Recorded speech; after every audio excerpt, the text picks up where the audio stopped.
Fine, there we go. Let me open the chat so I can see what you're answering. Dismiss. Right, what is going on here? Is anyone on GP? Because this is something you will see more commonly in the coming months or coming weeks. Any idea? And this replicates the quality of image that UCL will give you in your exams, which is very low resolution. If you don't know what it is, just kind of describe what does it look like, because you can't be wrong in terms of a description.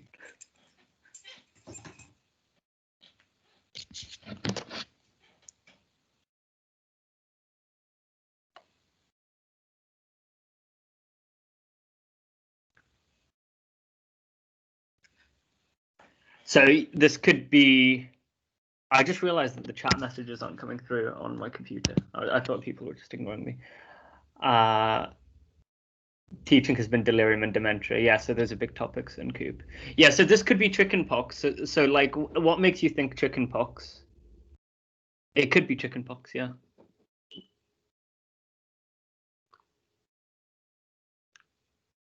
What's making you think that, though?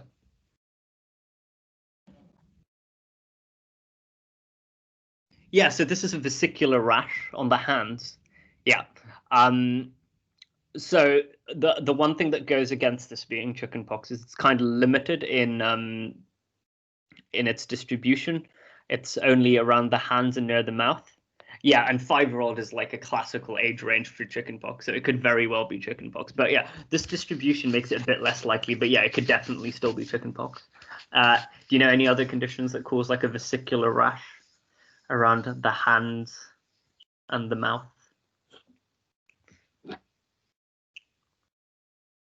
I'll give you a clue.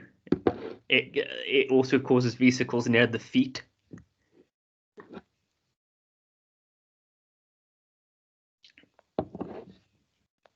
So this is something called hand, foot, and mouth disease, which is just a very benign infection of childhood. It's very, very, very common. Has anyone heard of this? Does anyone know what viruses cause this? It's not varicella, but it's a different family of viruses. Again, it's like week 3. I don't expect you to know. I saw lots of this during my GP placement last year. So causative organisms for this are so it's Coxsackie A16 commonly, and then there's also enterovirus. It's a pretty common illness. Do you know whether they need to be excluded from school or not? So let me phrase it this way: if let's pretend for a moment you have a child and they're feverish, and they feel unwell and they feel awful, are you going to send them to school?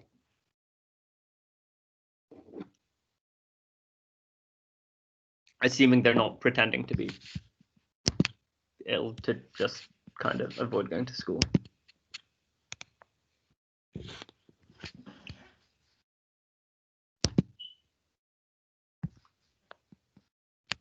I can't tell whether my internet's just dead and no messages are coming through. I'm assuming not.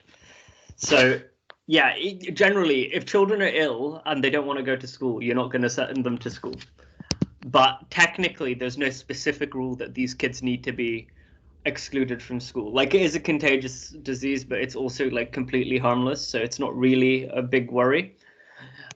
So as with most things, if your child is ill, you're not going to send them to school. You're not going to send them to school if they have a fever, but like there's no specific rule to exclude them from school. There are some infectious diseases where you do need to stop them from going to school. I'm not going to go through those today, but we can go through those at some point. Fine. This does not harm the mother at all. It's contagious. They might also get blisters. If you see any children with this, make sure you wear gloves when you're examining them, because you might get some vesicles too, and you might start feeling a bit unwell, so careful. Management is completely symptomatic. Fine. So that's just like a random thing that comes up a lot in primary care. So now this is the same child 1 month later, and they're feverish with this rash. Mum is still pregnant. Now what's the diagnosis? we've already talked about this. So this isn't limited in distribution to a few areas.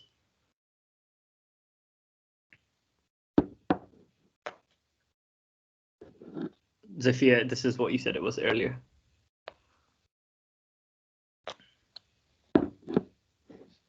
So, Ritika, you missed the earlier thing, but so this is chickenpox. So you get vesicles all over the body, not limited in distribution. You might even get some in the mouth. But yeah, this is chickenpox, and chickenpox is highly infective. It's respiratory, causes fever and a rash, and it has this like kind of specific order of the rash. So you get macules, then you get papules, and then you get vesicles. So that's what classically happens. Let's talk about parvovirus for a second, because that's also important in year 5. So what's the classic rash you get with parvovirus that you might remember from past med last year?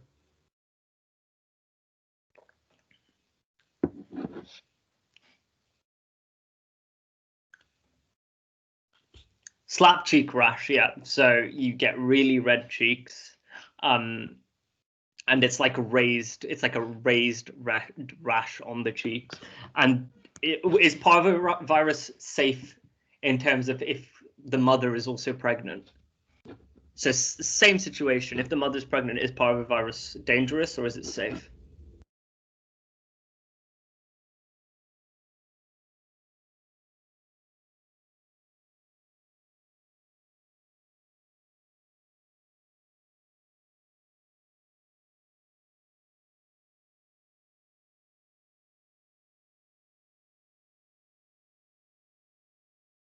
And gynae thing.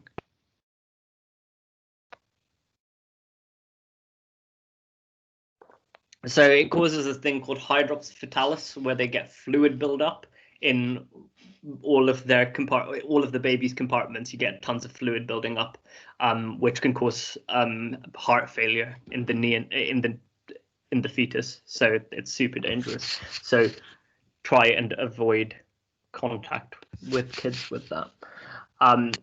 If a mum who's pregnant comes in contact with someone who might have a parvovirus infection, you want to refer them to the specialist as soon as possible for a scan to see to assess for fetal well-being. It's not like 100% of cases, but it is dangerous. Fine. Oh, also, if people want to make notes, these slides are already on the drive that I linked on Facebook. Fine. So chickenpox is also dangerous to the mother. Does anyone know why chickenpox is dangerous? Well, not to the mother, but to the fetus. And there's actually 2 ways it's dangerous. And this is like a really common exam topic, like a mother is exposed to chickenpox. What are you going to do?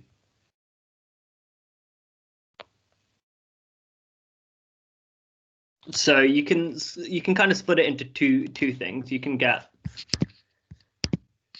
this thing during pregnancy called fetal varicella syndrome. So it's where the fetus itself is affected by the virus. Or you can get a neonatal varicella infection. So it gets like a neonatal sepsis due to the virus. Fetal varicella syndrome happens before 20 weeks. And it has lots and lots of interesting features, like all of the fetal syndromes. Neonatal varicella is in the later trimesters. It's a bit more common. They're still pretty rare. This has a really high mortality rate of around 1 in 5 babies. So you want to try and prevent maternal infection. Features: eye defects, limb hypoplasia, small head, and learning difficulties are like common features of fetal varicella syndrome. So what drug also causes limb hypoplasia that is very famous in like historically?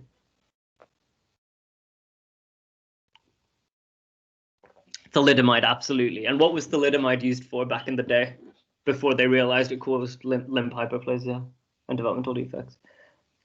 I think it might have been used for leprosy, but that wasn't the big use. That wasn't why it was causing the problems. Yeah, it was for morning sickness, so hyperemesis in pregnancy. It used to pretty much stop them from like throwing up, but then this generation of babies were born with severe deformities, which is really sad. So hyperemesis, if any, when you get onto obs and gynae, is a very big topic, and it comes up a lot again. So read up on that when you get to it. So how are we going to treat the mother? So you're worried that this mother has been infected with zoster, with varicella zoster. What is one test you can do to check whether or not they're going to get infected by it? So this is something you can figure out from preclin. How can you tell if the mother's going to actually get infected or whether she's immune?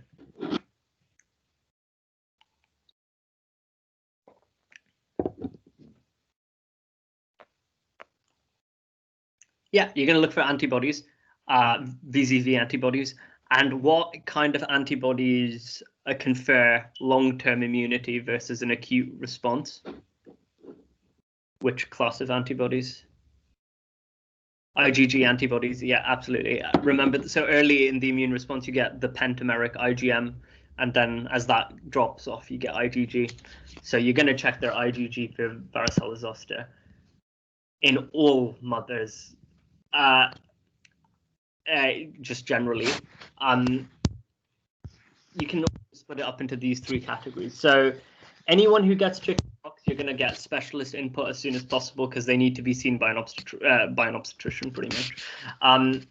There is something you can do. If the mother shows with the rash in less than 24 hours after it's started, you can start them on oral acyclovir, and that'll reduce the viral load in the system so much that it definitely won't affect the fetus. So if they presented within 24 hours of the rash having started, give them acyclovir. If they're exposed to a kid that's perhaps had the infection, like our case here, you're going to check their antibodies. If the antibodies are negative, that means they're susceptible to infection. You can give them this immunoglobulin up to 10 days post-exposure, and that's basically like you're giving them the same antibodies they would otherwise normally have if they'd already had the infection. It's always important to check antibodies even if they've had chickenpox before, because some people, just a small group of people, don't produce the antibodies effectively or will not get immunity, like all infectious diseases. But so you can't just go off a history, unfortunately. So this comes up very, very often. Fine. So a huge thing in obs and gynae and in GP is infections that come up in pregnancy and cause problems in pregnancy. There's like an acronym that we use to remember them. Does anyone know it? You might have heard of it. You haven't done obs and gynae, so you might not have heard of it also.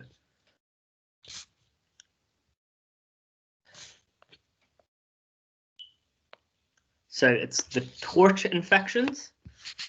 So toxoplasmosis, other, which is a sellout, I know, rubella, CMV, and herpes simplex. And all of these are kind of grouped together because they all cause like problems in the fetus, and they all cause very similar problems. They all cause kind of developmental problems, eye defects, skull defects. It's really hard to actually like distinguish these like clinically because they kind of mimic each other, but they'll give you a few hints in the exam as to which one they're talking about. I think Jess will probably talk about it at some point. But yeah, these are the torch infections. So if anyone says torch infections to you, they're referring to infections that cause complications in pregnancy. Right. So next, so one thing that people forget about is musculoskeletal stuff is so common in GP. And I'm not talking about like the relatively interesting musculoskeletal stuff. I'm talking about like the bread and butter musculoskeletal stuff. So this is a 68-year-old lady who's got limited movement of her shoulder and a past medical history of diabetes. What is the one diagnosis that is like blowing up in your heads right now?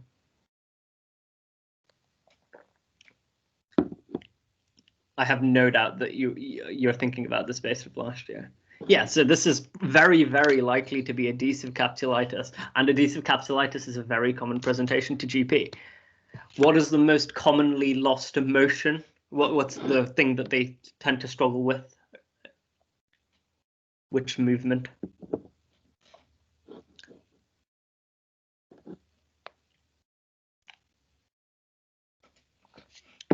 External rotation is the most commonly lost motion, absolutely. So the test you're going to do is you're going to get them to do that and then move their arm out. You can't see me very well, but you're going to try and test their external rotation. If you can't remember how to do that, you should go over it. And then there's 3 phases that I'm not going to ask the details about because they won't come up this year. But does anyone know what the 3 phases of a frozen shoulder are?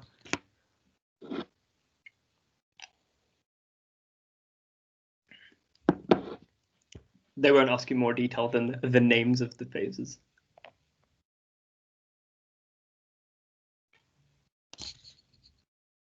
So, yeah, so freezing, pain, thawing, or freezing, frozen, thawing, yeah, whatever, whichever way you remember it. And remember that the freezing phase is actually the most painful in terms of pain at rest. During the frozen phase, they get pain on movement, or when you try and force the movement off of their frozen shoulder, that like at rest, the freezing phase is actually the most painful. And then management of frozen shoulder. So let's think about it from a GP perspective. What are you going to do? Because like they're going to ask you to think about this from a primary care perspective, not from a secondary care perspective this year, which is slightly different and annoying.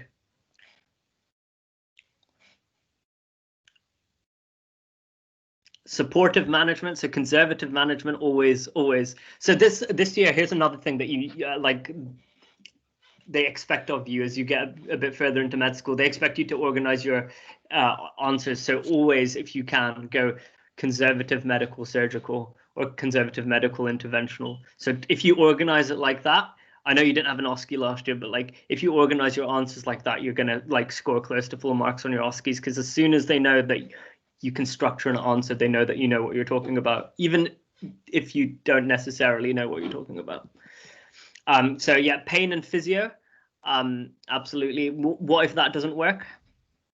This is a relatively older person, so what else could you do if the painkillers and the physio doesn't work? What's the next step? Injections, yes. What do we inject?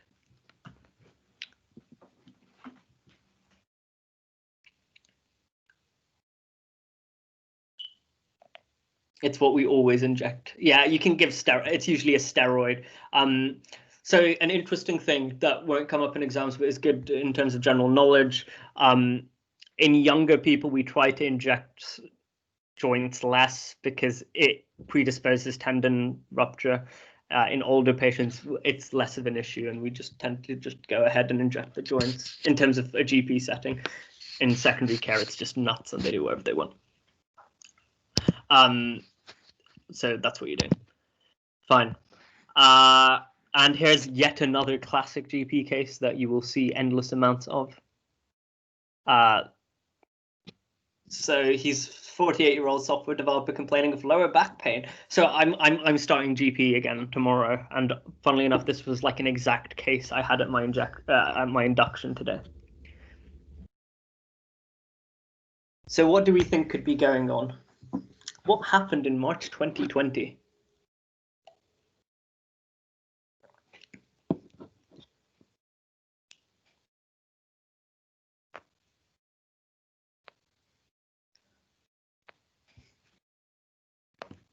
Anyone remember? I mean, I'm sure you remember what started in March 2020.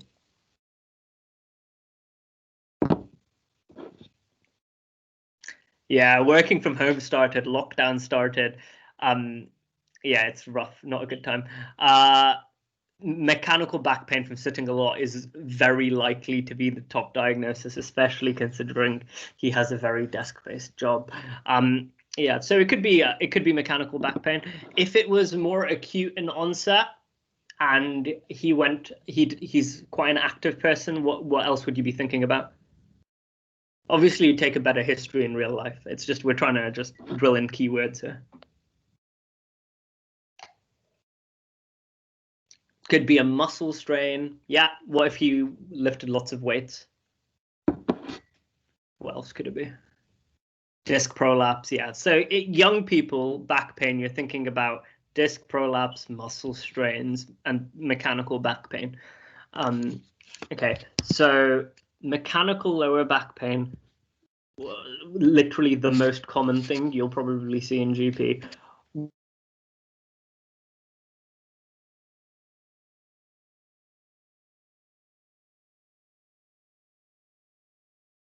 What is conservative management is great because you get to be creative and you get to make it up because there's no guidelines for conservative management, really. I mean, there are a few. What non-medical things can you tell him to do to try and improve his quality of life?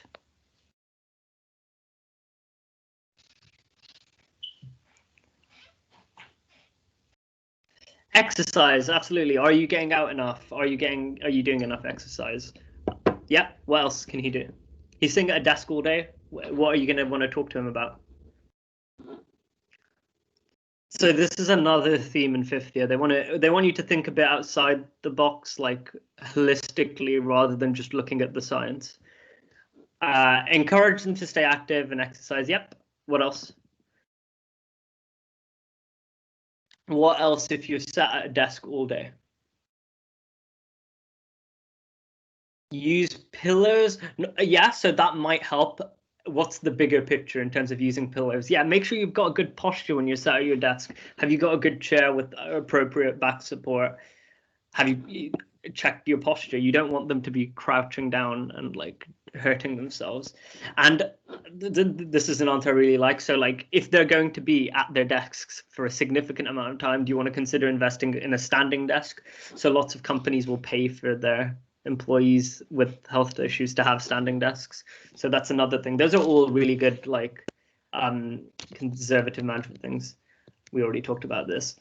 And then I won't ask you about medical management because it's just NSAIDs. Paracetamol doesn't really work so much. But yeah, remember, in an OSCE, you're like, you'll be like, oh, what's your posture like? Maybe, and then you'd be like, oh, I can maybe direct you to some resources about how you can reduce the strain on your back as you're working at home. Yeah. So yeah, this is a very classic OSCE station. Right. We're going to move to the hospital now. So in A&E, you see an 83-year-old gentleman. He's very confused and disorientated. What scoring system would you use to see if he's delirious? We'll talk about what delirium is in a minute. So I think Ragini was saying that it was just lots and lots of teaching on this, but yeah, it comes up a lot, so it's definitely worth knowing. Yeah, so the 480 is like the classic score for delirium. In case anyone thought AMTS, like they still kind of use it. Like the non-geriatricians will use AMTS, but it's kind of useless. So the 480 is the score that you really want to be using. So the 480, there's 4 sections to the 480. Does anyone know what the first section is?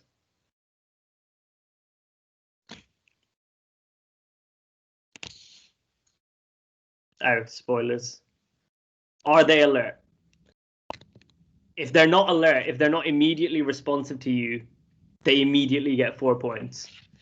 No, if they wake up after like a few seconds, that does not count as not alert. Fine. What else do you care about? I don't care about the order. I just care like that you can kind of figure it out, because like this is a score that you can figure out if you can't remember what you're doing. Yeah, so attention is another big thing. Cognition, or cognition / orientation, yeah, is another big thing. Does anyone know what the last one is? Fluctuating.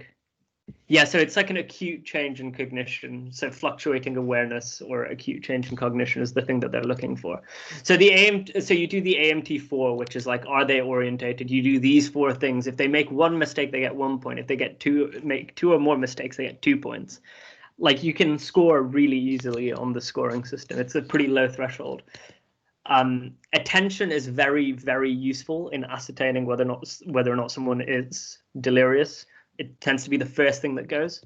So get them to count back the month of the year. That's how you score points. And then, yeah, cognition / an acute change in cognition or consciousness or fluctuating awareness will also score you a ton of points. So if that's meant to say 24 hours. So if they've got a change in cognition or consciousness that's happened in less than 2 weeks and has still been present in the last 24 hours, they're delirious. And you only need 4 points to basically be like, this is delirium. So getting an acute change in cognition or consciousness or not being alert will immediately score you enough to be considered delirious. And this is a pretty good score. 1 to 3 is positive cognitive impairment. They're not going to give you that in an exam. I don't even know what that means. It's just like you might consider delirium. And like, this is really important because patients can have delirium on top of dementia in COOP. And it's really important that you can distinguish between the two. Like, is it just a deterioration of their dementia, or is there another process causing them to be delirious? So here's another classic exam question. What factors suggest delirium over dementia?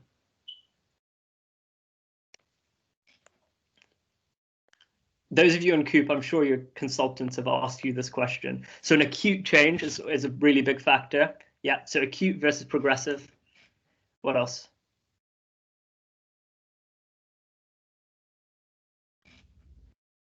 Having an underlying medical cause. I didn't put it on this slide, but definitely.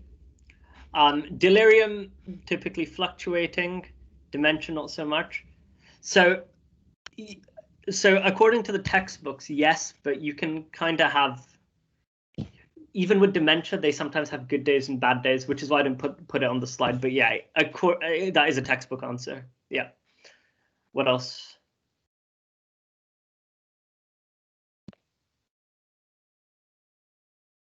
So if you look through, we just talked about the 480, so the other sections of the 480 will help you figure it out. Collateral history, yeah. So if they're like, this is not their baseline. Collateral history is super important in geriatrics. Often patients will not be able to give you their own history, so you'll need to get a collateral history. Consciousness, so if they've got a low GCS, it's unlikely to be dementia. It's very likely to be delirium. And the last thing is attention. Inattention is a huge factor in delirium. In dementia, they might give up trying when you ask them to remember something, but it's not like just a genuine lack of attention. But yeah, I think these are the big three. But yeah, as you said, having like a rapidly fluctuating sense of cognition is also a big factor. But I think these are the big three. And then the causes of delirium, again, if you're on COOP, this is like bread and butter COOP. So does anyone know a good mnemonic? There's a mnemonic I use for this one. I don't use many mnemonics, but I use one for this. Pinch me, yes. So what does P stand for? I love how everyone uses the same one. Pain. This comes up a ton. It's definitely worth learning this mnemonic. Infection, yes, commonly UTI or pneumonia in the elderly. N.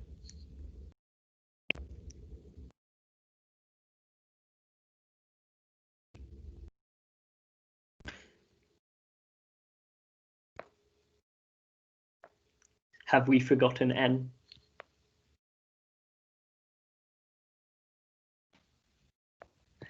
N is nutritional deficiencies. So commonly, as people get more frail, they eat less and less because it's just effortful to eat, and appetite tends to drop. So nutritional deficiencies are very common.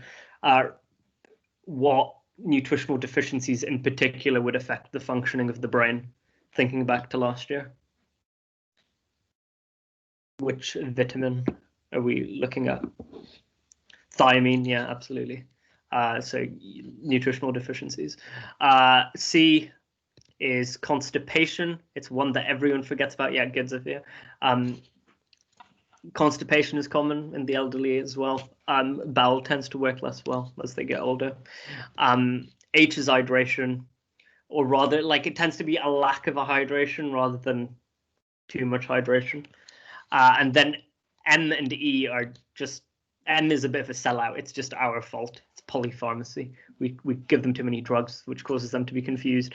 And E is electrolyte imbalance. And what is the most common electrolyte imbalance in the elderly, or just generally in the hospital? Sodium, high or low? Low sodium. Low sodium is very common, and people that work in COOP are obsessed with hyponatremia. We can go over it at some point, but it's actually fairly interesting. So this comes up a lot, but even when you're clerking patients, you should try and think through this list. And COOP is super interesting, I think. Like people like mock COOP and they say it's not that interesting, but I think it's really interesting, and it's a hill I will die on, because every presentation is super non-specific. So they tend to present with falls, delirium, self-neglect, and self-neglect tends to be either low oral intake or being unable to cope. And so you don't really get localizing symptoms. It's the same in pediatrics. If anyone's on peds, like you don't really get localizing symptoms. So it's up to you to try and figure out what's going on based off a collateral history and investigations. But these are your classic presentations in COOP, and it's definitely worth perfecting your histories and your collateral histories for each of these, because that can very easily be an OSCE station. So physiology versus pathology. Why is this the title of this slide?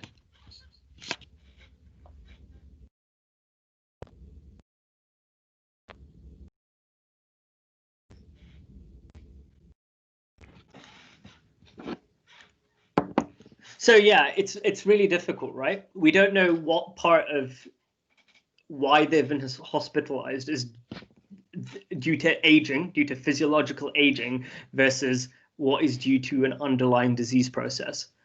Because one thing you can help and you can do something about, physiological aging you can't really treat, and if you do treat, you might just, if you treat it as a pathology, you might cause it to deteriorate. So it's really important to remember that it can be either of these things. So when they tell you that they're fatigued, is that in line with their baseline level of fatigue, or is there like an underlying disease process? Is there weight loss? It can be due to self-neglect because they just can't cope at home, they can't cook meals. Self-neglect because they're depressed. Depression in the elderly is remarkably common. Or is there weight loss due to a process such as like cancer? These are all like questions that kind of need to go through your mind. In an exam, they'll give you pretty obvious cases, but like when you're clerking patients, these are all things you kind of need to consider. And they're obsessed with this, and we're not going to go through it because I can't remember it. But the comprehensive geriatric assessment is like something they're obsessed with, because it's really good, and it looks at a patient in a very holistic manner. Fine. So this is another thing that they love to quiz. So the geriatric giants, or the 4 or 5 eyes, depending on how you remember them. Does anyone know what these are? Just, you don't need to go in order. There is no order. Just put them in the chat. Incontinence, instability, immobility, 3 out of 5. Intellectual decline or intellectual disability, yeah, 4 out of 5. So the 5th one, not everyone uses. So the 5th one I like to think of is iatrogenic or polypharmacy. So people either remember it as the 4 eyes and a P, or just 5 eyes. And the way this works is like, if you think it through with the case, it's actually very interesting. So as people get older, they tend to be a little bit more unsteady. So they're kind of not, they have instability. Then they develop incontinence. So they're unstable and they're incontinent. So they're going to try and rush to the toilet when they need to go. And then they're going to, they might have a fall. It all like kind of ties in together.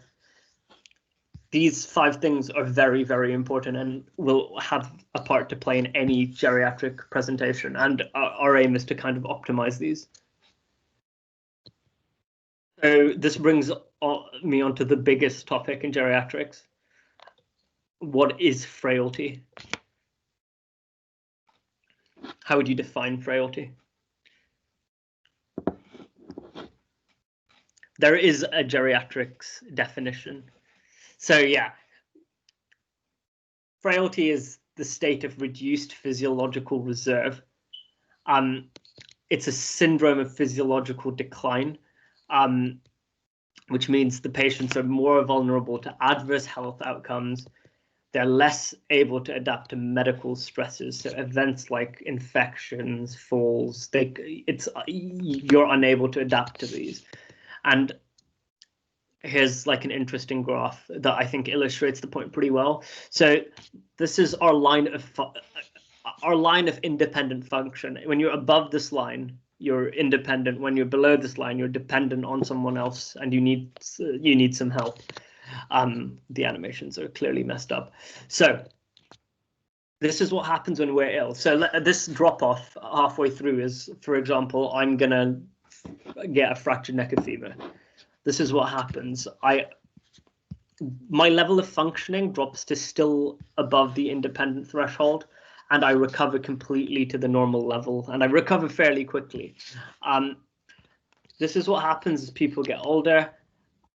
This is not the best diagram, clearly, but they drop below this level of functioning due to the same stressor, and this would be a shallower curve. It would take them longer to return to their baseline, and sometimes they never do truly return to their original baseline, because the body gets worse at healing. So it's important to consider. And I mean, I don't know whether you're meant to memorize these or not, but having an idea of the core frailty indicators are important things. So these are the ones that they like to emphasize. So out of these, does anyone know which one they like to talk about in terms of exams? There's one in particular that they really like to talk about. If you've had any teaching, they may have emphasized this one. There's one of these that we can measure very, very easily. Low gait speed, yeah, we can measure that super well. That's the one. So we'll talk about that in a minute. So what is sarcopenia?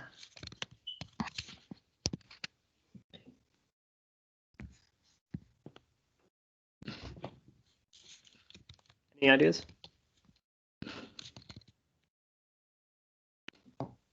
It's the loss of muscle. So sarco means muscle, penia means insufficiency. Loss of muscle mass and function, to be specific. So if it comes up in an exam, I don't know why this would. They don't like asking definitions, but mass and function are lost. Does anyone know what is a good screening tool for sarcopenia?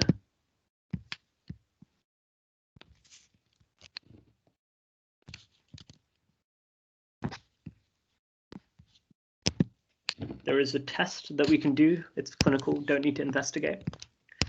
In before someone says MRI. That sounds like something I would say, actually. So there's a simple clinical test that they can ask a patient to do that requires nothing more than a chair. So yeah, can they get up? How long does it take them to get up from their chair and walk 3 meters forward, 3 meters back, and sit back down? It's known as the timed up and go, the TUG test. Super simple test. Seated, get up, walk 3 meters, turn and walk back, sit down again. What does this test so the seat has to have armrests is one of the requirements of this test, I believe, because they can, or doesn't need to. I can't remember. Let me check, actually. So you need a seat that either does or does not have armrests specifically, because it's adjusted for. If someone remembers, put it in the chat.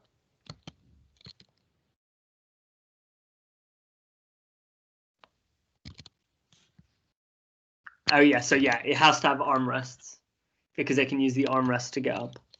Otherwise, it doesn't count. It will take them longer to do it. Very good screening tool. And more than 14 seconds, I mean, they're really high risk of having a fall, and they're probably pretty frail. And we count muscle function loss of walking speed of less than 0.8 meters per second, which kind of equates to this amount of time in the test, which is why we use this test. Does anyone know what the scale is called?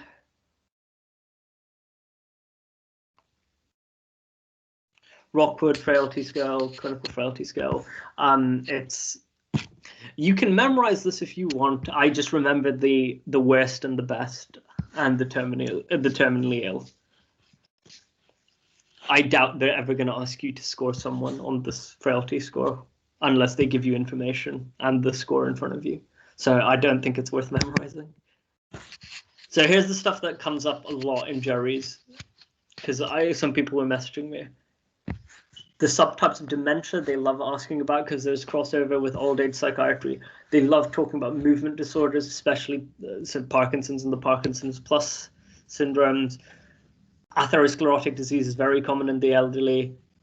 There's a few rheumatological things that are common in the elderly. Osteoarthritis of the hip and knee particularly. Giant cell arteritis and polymyalgia are very common in this country in the elderly population. They like asking about most of the neurodegenerative disorders, and there's a big focus on MND because it ties in really well with the Mental Capacity Act. You might remember the cases we did last year, so that stuff can come up again this year. So it's like these aren't very big topics. I mean, stroke and cardiovascular disease are big topics, but the other ones you can go over fairly quickly, and they do come up a fair bit in terms of examinations. Fine. We'll talk about this in a minute, but from a bit of an off-top perspective, can I ask you to fill out feedback before we talk about this? I'll put the thing in the chat. If anyone has any questions about other stuff to learn, you can fire them away. Meanwhile, I'm going to read the messages you sent me at the beginning because I didn't see that the chat wasn't working.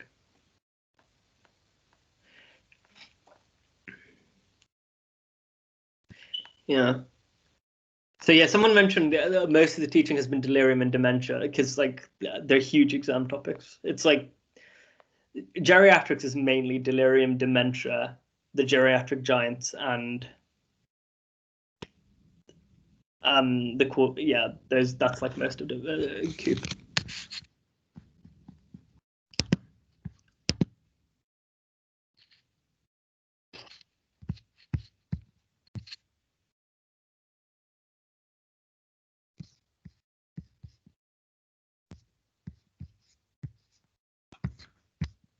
Is everyone okay in terms of like year 5 structuring your work and stuff? Because you've probably got the hang of it thanks to year 4. It's kind of similar, except for there's a bit less science and there's a bit more being a bit holistic about things.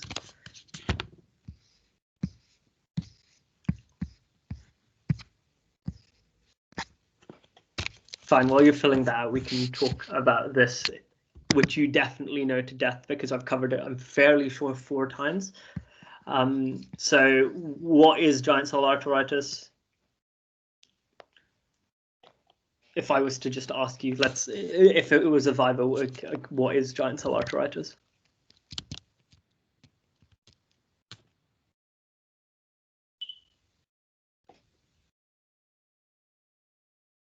A large vessel vasculitis, what does vasculitis mean?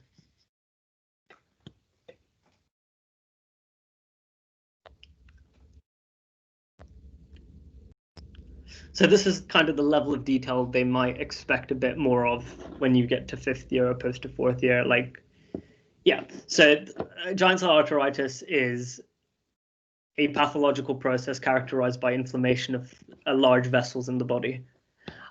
And where does it commonly affect, and what is the classical presentation?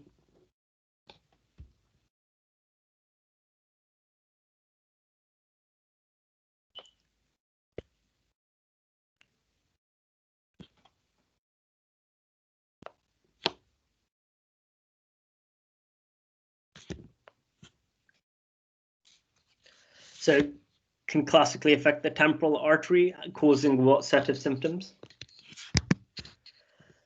Comes up in geriatrics and ophthalmology, so it's definitely worth learning. I think this might be the topic that comes up in the most specialties over the 2 years. Causes a unilateral headache in the temporal region and can cause visual loss. Yes, I like that. So if you can, so what sounds quite slick in OSCEs, less for this year, but more for finals, but you are eventually working towards finals. If you can summarize a disease in like 4 lines, this is what it is. This is how it classically presents. It just sounds really slick in case they ever ask you about anything.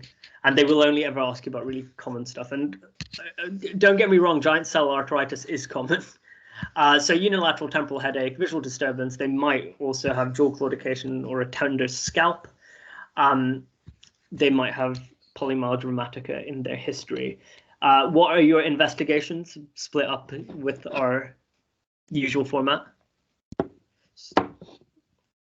You haven't done this for a while, but how do you always split up your investigations?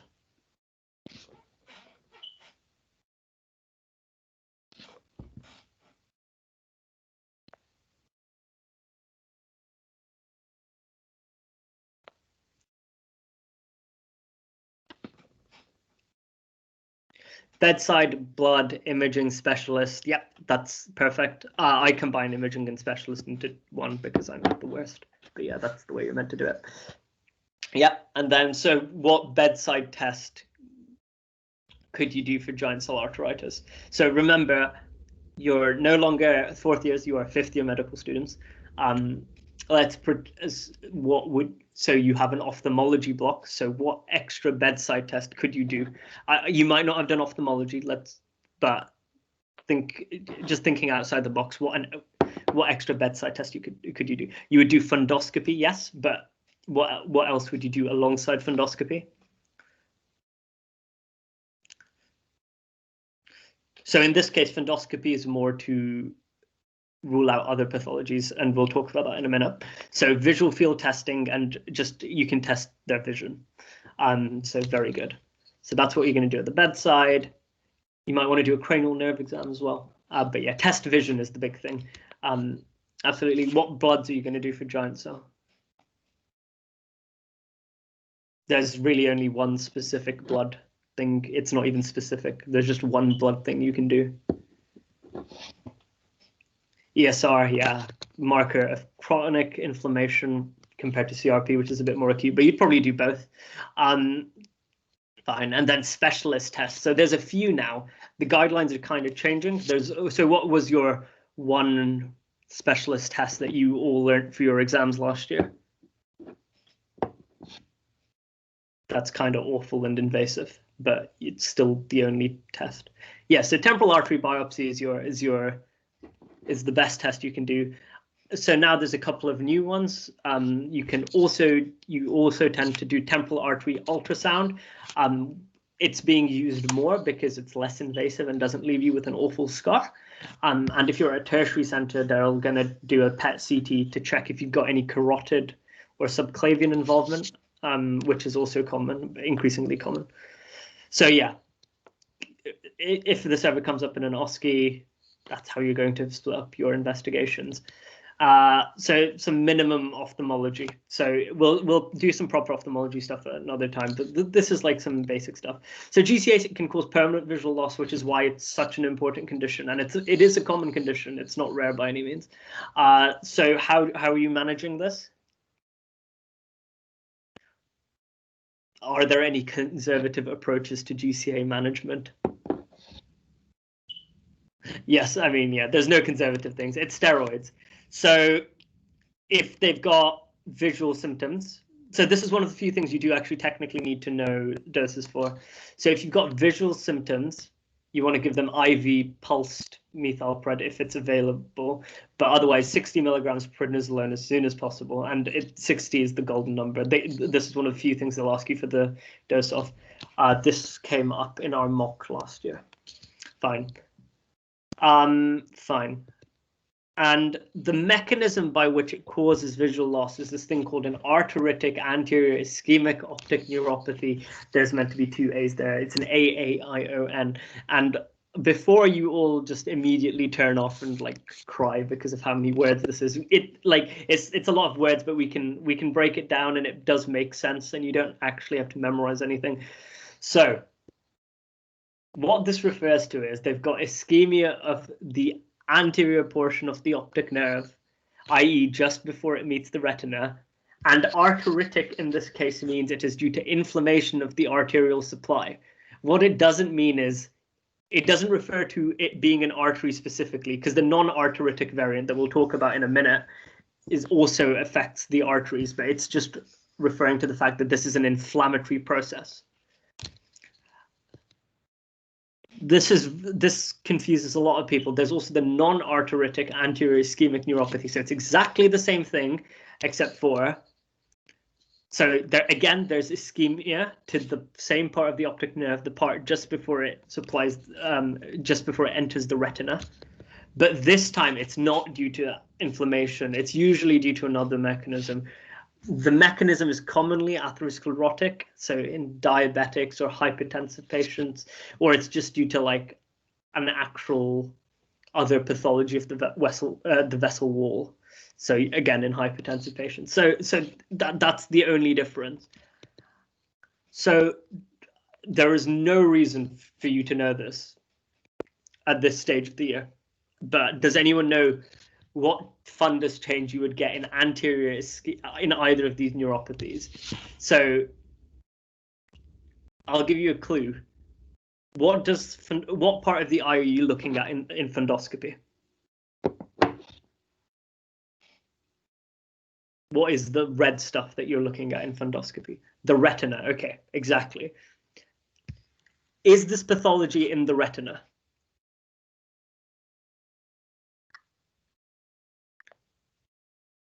Based on the naming system? No, absolutely not. It's not a trick question. It's not in the retina at all. So the only part of the fundus that you're concerned about in regards to this disease process is the optic nerve and the optic disc. And usually changes are super minimal and there might not be any problems. They might have a completely normal fundus. Occasionally, as the nerves in the optic nerve die, you get some kind of swelling of the optic nerve. And what sign would you get on fundoscopy if you've got swelling of the optic nerve? So what's it called and what does it look like? I'll post a picture in a minute. So it's not actually cupping. Do you know what cupping is? We can talk about what cupping is in.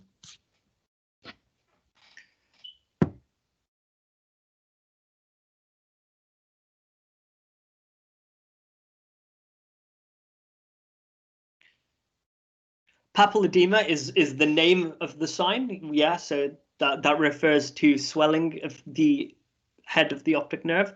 Do you know what it would look like on fundoscopy?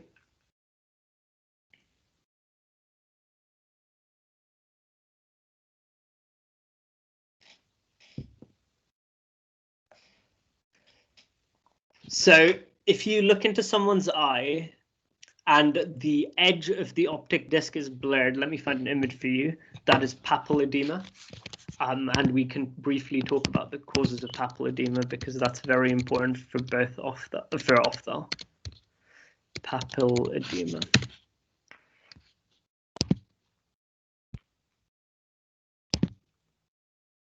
So this is what papilledema looks like.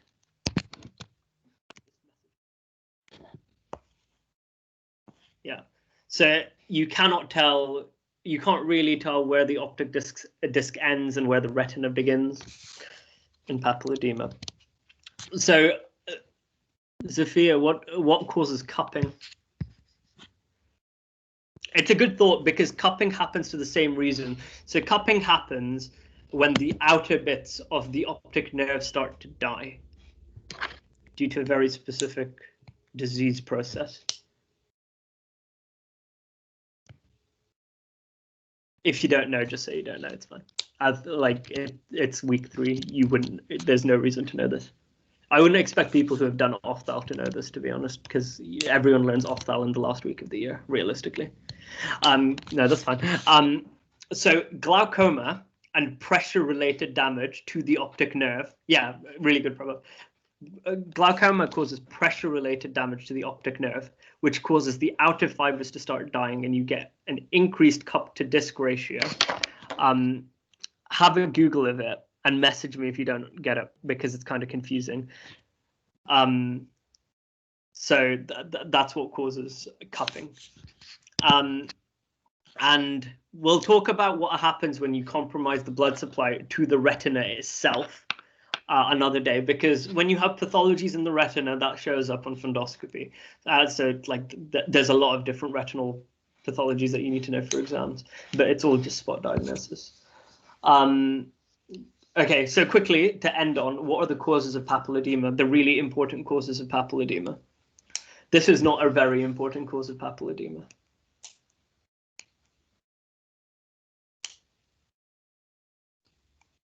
They're raised ICP, so it can be idiopathic cranial hypertension, or like what if it's not so idiopathic?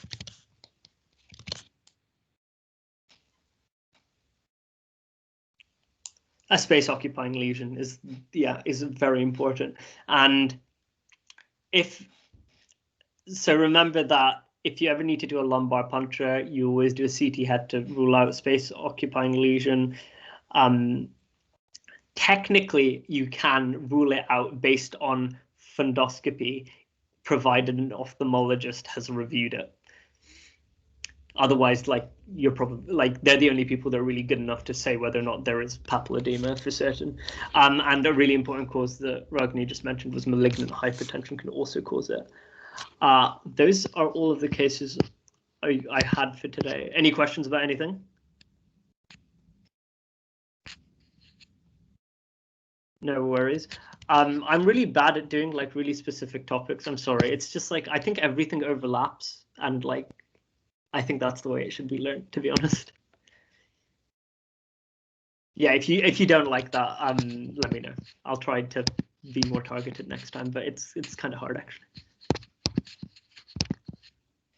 No problem. I hope everyone's placements are going well. I'm going to stop recording there.